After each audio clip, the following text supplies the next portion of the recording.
Hello, and thank you for coming to the McWaters Effect. I'm your host, Matt, and today I'm looking at the Gateway Pundit, the Wyndham recount update. But first, I need you to hit like and subscribe. Helps the channel grow. Alright, first thing I want to talk about before I get into this article is that yesterday I put a video out about the Wisconsin recount and how that's going to be starting soon. Well, the only publication that's actually talking about this is the National File. And I didn't see anything on Newsmax like they said it was going to come on there. OAN hasn't talked about it. Neither has Gateway Pundit or any other newspaper or television station. So I'm going to take that news maybe with a grain of salt because I don't know how true it is yet until I got another source. So I want to apologize to everybody. I was assuming that they were right about the story. I don't know if they aren't. Going to have to wait till the weekend's over and see if anything comes out on Monday. Nothing comes out on Monday, I'd say the story might be a little bogus. Or they might be talking about a different time period, which if that's the case, because I looked up an audit there. They had one, but it was in February. But why would she put a tweet out in May talking about it? Doesn't really make any sense. When I say she, I'm talking about the writer that wrote the tweet. I'm not going to say her name. I'm going to go ahead and go into this article and talk about the recount that's going on at Wyndham. Wyndham recount update. Vast differences in auditing totals between GOP and Dem candidates is enough evidence to scrap the voting machines. New Hampshire activist Ken Eyring shares an update from the recount of Wyndham, New Hampshire. I believe the preliminary results of the forensic audit of the Wyndham, New Hampshire voting machines as configured on November 3rd, 2020 shows the aging, I don't think I can say the name of the machines, so I'm going to say voting machines, can't be trusted. Just to let y'all know, it's not the onion machines, the same machines they use in Arizona. And by extension, potentially the election across the state of New Hampshire as well. By the actions and demeanor of high-ranking government officials from the AG office over the first few days of the audit, I have a long list of concerns that I shall share in another post. For now, let's focus on the preliminary results of the vote total that were produced by running all the ballots from Wyndham November 3rd, 2020 through all the Wyndham's 4 machines as configured on November 3rd. The first table and graph shows some disturbing results of the Rockingham District 7 state rep race. This is the race that triggered the recount that produced the largest example of numerical discrepancies in the state of New Hampshire.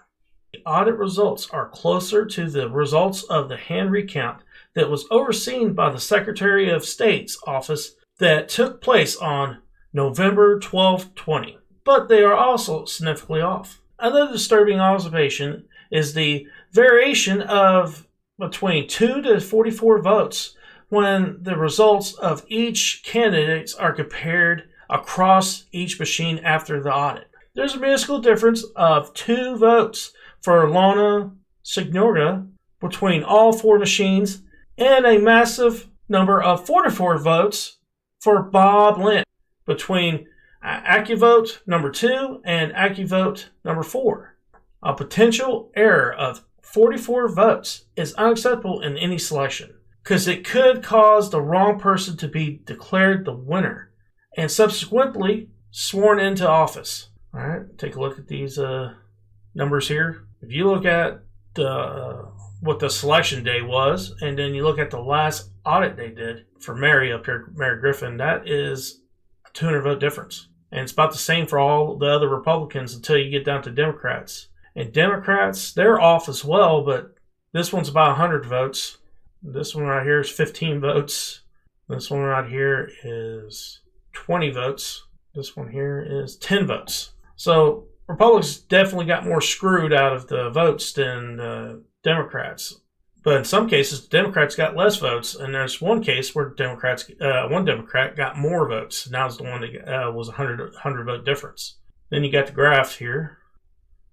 Regardless of what the hand recount shows, it looks like it is time to get rid of the aging voting machines I believe a consideration should be given to a hand recounting of every vote on selection night. Any machine that has a 44 vote error depending on the day and counting 5,500 votes is not dependable. Machines are worse at counting votes than second graders.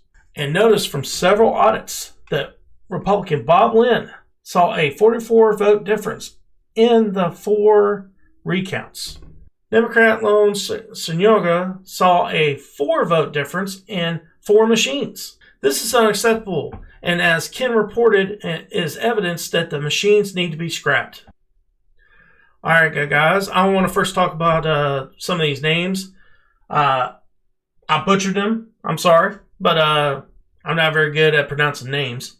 But I like to have y'all comment at the bottom and let me know what y'all think about this and about what they found out about these machines.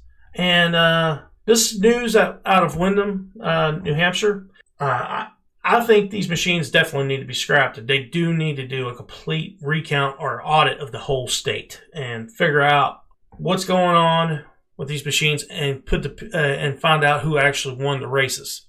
And the other thing is, it doesn't have anything about Mr. Trump in there, so I'm figuring it might not have affected him, but I don't know. If it affected a down ballot, it probably affected up ballot. So maybe they'll look into that as well.